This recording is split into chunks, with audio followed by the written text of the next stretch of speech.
wellnesswomen.com.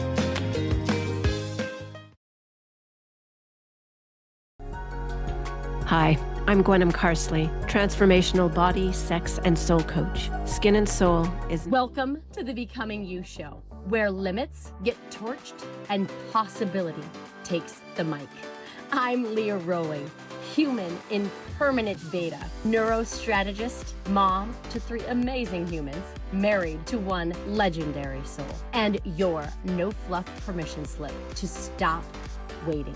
Every week, we rewire brain patterns, smash hand-me-down mindsets, and dive into the daring, identity-shifting conversations most people dodge. Ready to turn potential into proof? Grab your pen. Your next chapter starts now. Hello, my friends. Welcome. Happy Friday. Welcome to the show. I'm your host, Leah Rowling, and I'm excited about this conversation that we're going to just dive right into. So I want to describe the world that we are actually living in right now, because I'm not sure many of us are talking about it out loud, right? There's posts about it, there's like one-on-one conversations about it, but I want to bring this conversation into the world because I think it's deserved, right? So we woke up one day, and the rules changed, right? For so many of us, that is, right? The very thing that you spent years getting good at, the skill that set you apart, the thing that made you valuable, somebody can now do a passable, we'll just call it, version of it in about 10 seconds, maybe more, with a tool that they learned this morning, right? The expertise that you traded a decade of your life, of your schooling to build, is being handled, right? For and by a price of a subscription. And it is happening in almost every field at the same time. Writing, design, marketing, research, strategy, finance, like you name it. The work that used to take a specialist is turning into something that anyone with a tool can do, like anyone with chat or Claude or any sort of agentic augmented version of any of these AI subscriptions. And it's stirring up something in a lot of us. There's this like low hum, if you will, of anxiety and some quiet questions that come about with regards to how do I even fit in? Is the work that I do even relevant? And I want you to hear me say that is an accurate read. That is an accurate read of a real shift. But here is why I wanted to make this episode, because I want you to stay with me on this. This is the part that nobody is saying, okay? And my hope is that this is a very clarifying and hopeful moment for you in this conversation. Because what I have found is when an old advantage disappears, it doesn't have to leave a hole. It doesn't have to leave a mark. It doesn't have to leave a scar. If you allow it, it can point you, it can redirect you, right? With a lot of clarity toward a new one, right? And I don't think a lot of us are looking in the right place. So today I'm gonna direct us to where I have been invited to look, and I'm inviting you to look there with me. So, for most of human history, let's take this to the basics, right? For most of human history, your advantage was simple, okay? You knew how to do something other people could not, okay? Skill was scarce, knowledge was rare. Expertise was a gift, okay? So you went, you learned the thing, you practiced the thing, you got good at the thing, and being good at the thing set you apart from everyone who had not done the work, gathered the expertise, acquired the competence. And that level of genius was sought after. Competence then was the currency. And that world is closing. And it's not closing slow. It's really fast, right? Alarmingly fast. And so what do you do? What do you do? When the tools are equal and everybody holds them, skills stop being the very thing that separates you. Okay? I'm not saying, I want to make clear of this because it's misinterpreted. I'm not saying that the skill stopped mattering. I'm saying that the skill stopped being scarce. And the scarcity of it was the only real reason it was an advantage, right? The second everyone can reach for the same capability, the capability then stops being your edge and then becomes this floor. So it moves from the thing that sets you apart to just the price to play, the price of admission. So there really is only one question then that matters in this new world. And I want it ringing in your ears. I want you taking it for walks. I want you wandering around about it. Right? If the skill, if the expertise, the competence and knowing how to do the thing, right, is now the floor, what's the advantage? If everyone can do the thing, what makes you the one they cannot replace? And I want you to hold that for a minute because we're going to get to the answer. And I don't think the answer is where you would expect. So this is what the research actually says, because I never want you just taking my word for it, okay? I want you to see that the people studying this the most closely, right, are circling the same conclusion, right? Even when most of them stop just short of the real point. We're going to get to the real point today, okay? So across the board, the people studying AI, and work, are saying a version of the same thing, right? As the technology gets commoditized, okay, human skills are what is the differentiator. You've heard this from me. This is not the first time you're hearing this, okay? And I think one major analysis put it almost exactly that way, telling leaders not to underestimate the power of human skills to set them apart in a world where the technology itself is available to everyone, okay? And when they get specific about which human skills actually hold up, the list is remarkably consistent across the board, across the research, across industry, okay? The durable skills, the protected skills, the capabilities that AI can assist around the edges but cannot replace. Okay? And they're deeply human ones. Okay, I'm guessing you can guess what they are, right? Empathy, real listening, self-awareness, motivation, discipline, curiosity, resilience, the ability to adapt and bend without breaking.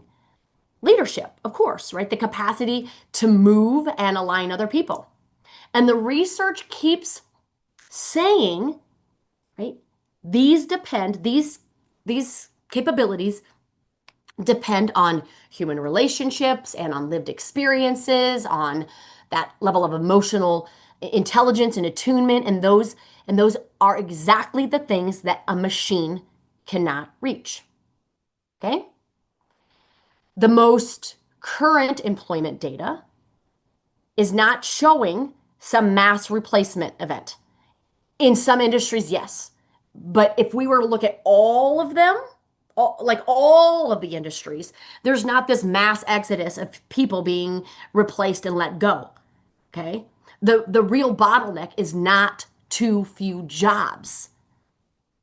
The bottleneck is finding people who can actually work well with these tools and bring judgment to them, right? And the word that keeps coming up in the research, coming up in AI conversations is is augmentation, not automation, right? The future of productivity is not the machine, okay? Instead of the human, it is the machine and the human together, with the human bringing the thing the machine never can. Okay, and there is even this striking finding in the productivity numbers. Okay, this is also very interesting, you guys. So individuals report saving real time with these tools, right? Individually. Collectively, as organizations, this was also very interesting in the research. Collectively, as an organization, they're not seeing the durable gains. They're not seeing the levels of efficiency, the scale that one might expect. There's not a correlation between the individual gain and the organizational gain. Okay, and I think the reason is fascinating. Okay, it's that companies obsess over the tool and ignore the whole system. Okay? Which is the humans and the technology working together. We have to understand that the tool was never going to be enough on its own. And I'm not suggesting this globally, and I get that there are outliers. Okay, I understand that. I understand that there are many instances where AI replaces all of it. But most of the time, the augmentation of what AI is bringing into the world is the conversation. Okay. It was never, like I said, the tool itself was never going to be on its own. It still needs and this is the key word, a developed human on the other end of it. Okay. So if you put all of that together and the experts are telling you something that's genuinely good, okay, and the thing that's genuinely good is that the advantage is human, right? The value, the durable value is human. The thing that cannot be commoditized is human, right? Good to know. And then, like so many other things, it just stops. Like all the research stops right there, right? I might offer one layer too high.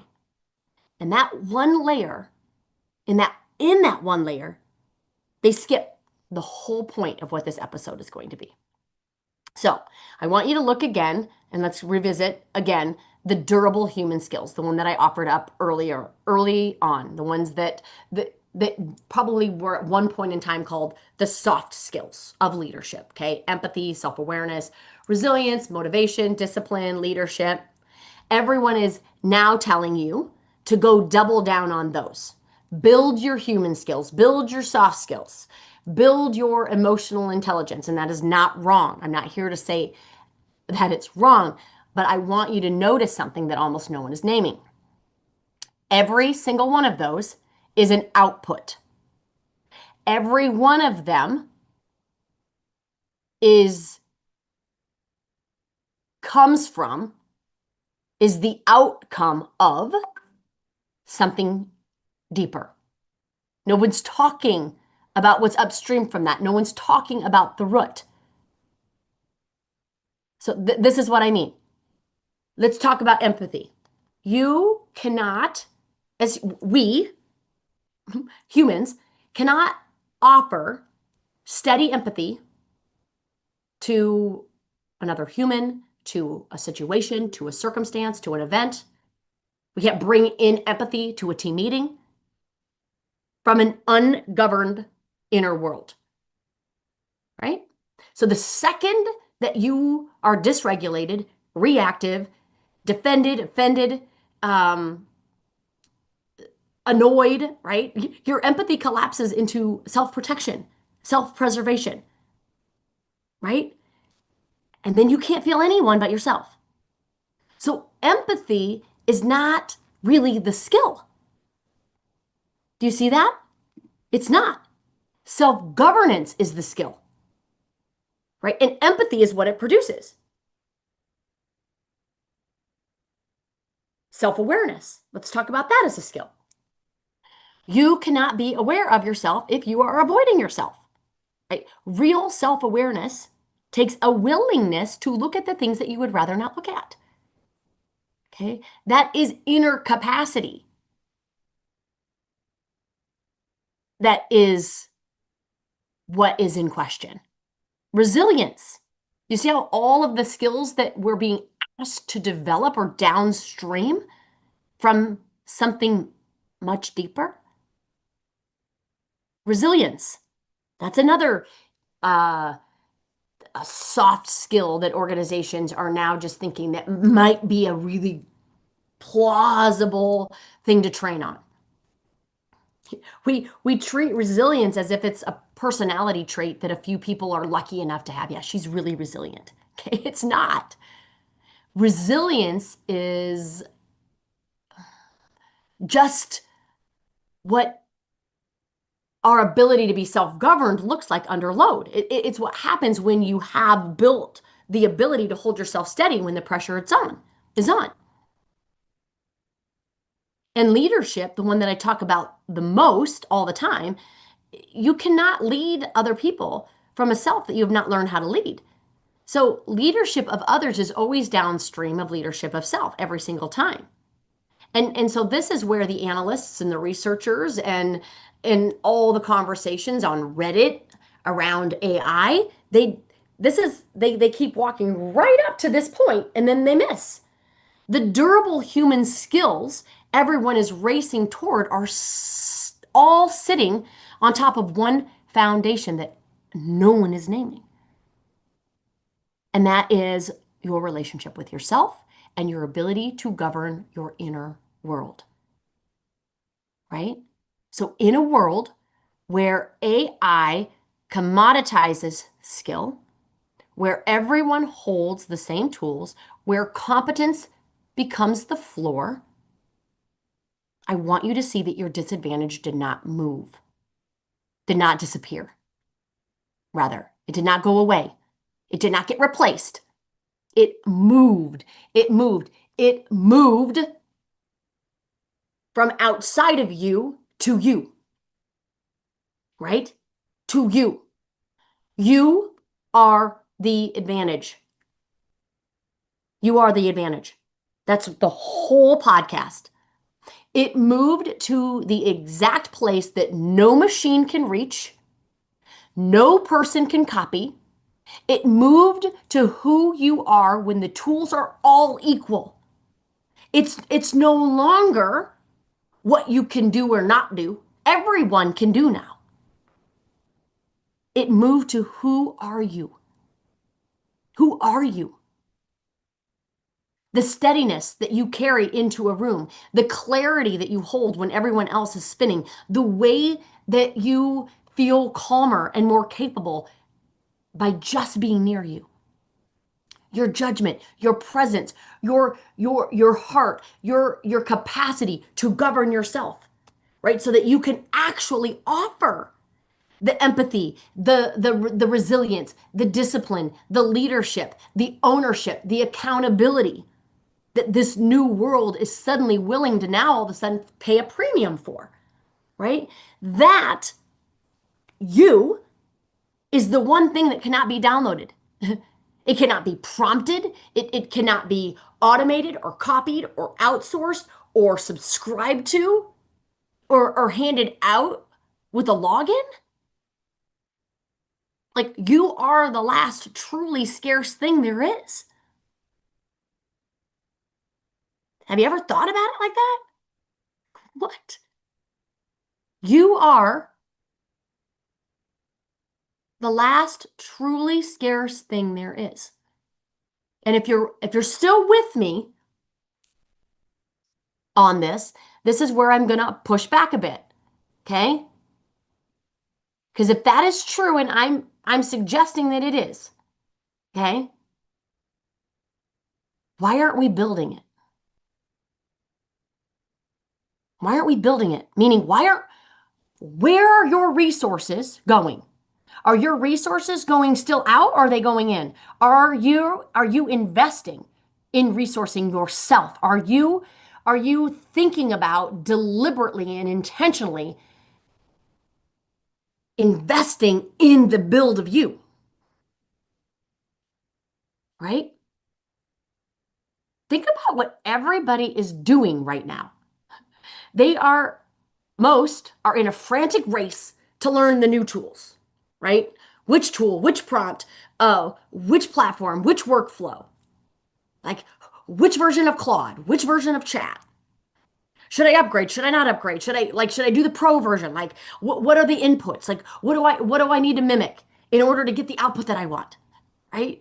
The race matters. I'm not saying it's not. So hear me. Okay? Run it for sure, but understand what it is. It is a race on the commoditized layer. It is the race that everyone is racing to. Everyone is learning the same tools, right? By definition, that cannot be where your advantage lives because everyone is going to get there. Yes, people could argue that whoever gets there the fastest wins. It depends on the race. It depends on the race that you're running. If we're running 200 sprints, yes, if you get there first, you win. But the bigger race is life itself. The bigger race is the marathon, is the ultrathon. So I'm asking you, because I know you're capable of it, to hold space for both. Race there, get there, understand the tools, work with the tools. Find your tool that you align with, that you can input and output and dance with. Meanwhile, working on the build of you, right? Building your inner game. You can play both games. You can play the race to understand AI and its glory and its intelligence, but don't forget you in the process, right? The ability, the self-governance of self-leadership, the clean thinking, the capacity, everything I talk about, the capacity to stay grounded and clear, right? For most of history in the workspace, that inner work got filed under wellness or self-improvement or some optional extra that you would get to someday. That changed. That just changed. The inner game stopped being kind of the footnote, the side note, the the extra. It became the strategy and your one advantage, right? Your one advantage. And so while everyone else races to go wider, I'm asking you to go deeper. While everyone learns the tool that everyone else is learning, you build the one thing nobody can replicate. That is not a soft play, friends. In this new world, it is the sharpest, it is the smartest, and it is the most spectacular move on the whole board, right? The research is clear on this, right? These inner capacities are not fixed. They're not something that you either have or that you don't have. They are a renewable asset, which means that they shrink when you do not use them and they grow with deliberate practice, which means this advantage is available to anyone willing to build it. Willing. It is not a gift. It is not for the rich and famous. It's not for the few. Okay? It is a practice. And you can start today. Okay? So, a couple of things as I close. I'm not standing against the machine. Okay? Use the tools, use them aggressively, use them brilliantly. I build with augmented intelligence in my own work, and I believe in it completely. I am building right now an agentic augmented app in dentistry for data translation and in-house coaching. I'm building it, right? This is not a call to run from technology and go be a human in a cabin off grid. The whole point of augmented intelligence is right there in the word, augmented. The machine carries the task. You bring the thing the machine cannot. Okay, the mistake is trying to beat AI on AI's turf, trying to outcall it, outproduce it, out execute it on raw skill. You'll lose. You'll lose that race. And worse, it is a commoditized race that was never worth winning. So let all the tools carry the execution. Let them free up your capacity and then take that freed capacity and pour it into the layer the tools cannot touch, right? The judgment, the presence, the self-governance, all the things that we've actually talked about. Because augmentation only works if, as I mentioned earlier, and I'm repeating it, there is a developed human on the other end of the tool. The machine plus an ungoverned, eroded, checked out, stressed out, burned out, exhausted human is not augmentation. It's just a person that quietly hands over their own capacity, which then brings me to the real risk that I want to bring real quickly forward, okay? The risk is not, my friends, that the machine replaces you. The risk is that you quietly give away your own inner capacity, okay? The risk is that you allow yourself to be replaced, okay? The more you offload to the tools without building the inner muscle, the more that muscle weakens. And the weaker it gets. And the weaker it gets, the more replaceable you become, not less.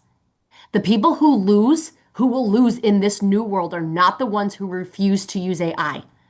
They are the ones who used it to go to bed, who used it to go to sleep, who used it to let the tool do the thinking and the deciding and the feeling and the innovative and the compassion and the curiosity, and never built the self underneath it. And the people who win are the opposite. They use the tools to free their capacity, and then they invest that time. They invest that freedom into becoming more themselves, not less.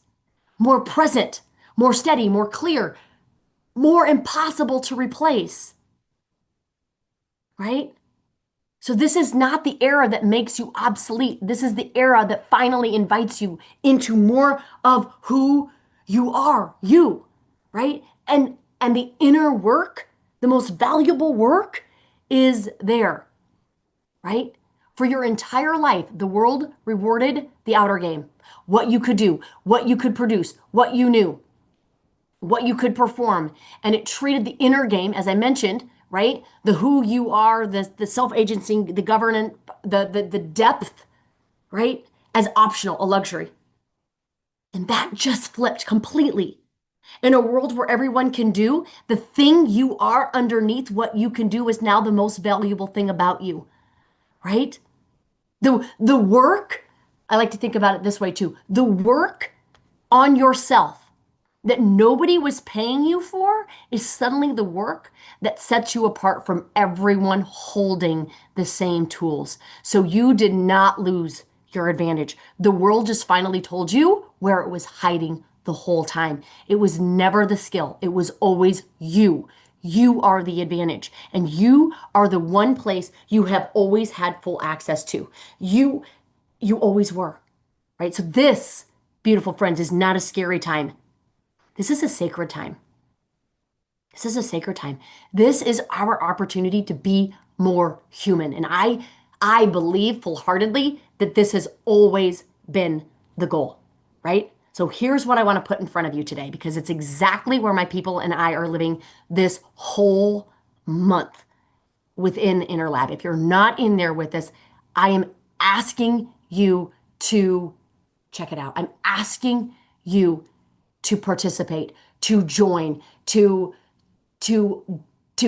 be in the lab with us. This is the place where this podcast, right? This stops this stops being a podcast that you just nod along to. Oh yeah, that's some good points. Maybe I should write them down. Maybe I'll share it. Maybe I won't. and becomes the actual work that you do with real people doing it beside you, okay? Real people doing it beside you. Because when everyone has the same tools, you become the advantage. Building you, having a strategy to build you, having a place where you can invest back into you, that is why the lab exists, right? It's about building the one advantage, like I mentioned, that no one can copy, no one can download, no one can subscribe to, right? They can't take you from you. They can't take you from you. So, to close, the real advantage. So, to close, join us. Join us in the Inner Lab. If you've been thinking, maybe I should, maybe this is the month, maybe, yes, this is the month. Join us in there, okay? The real advantage in this new world is not a skill. It is not a skill that you can list on a resume. It is the depth, it is the steadiness, it is the clarity, it is the self-governing agency of your brilliant leadership, okay? It is a self that no person can copy, that no machine can run, okay? And while everyone is racing to get wider, your move, your chess move, the strategy for you that I'm just giving to you right now is to go deeper, to build the one thing in this entire economy that cannot be commoditized. You, okay? You. So go inward while the world goes wider.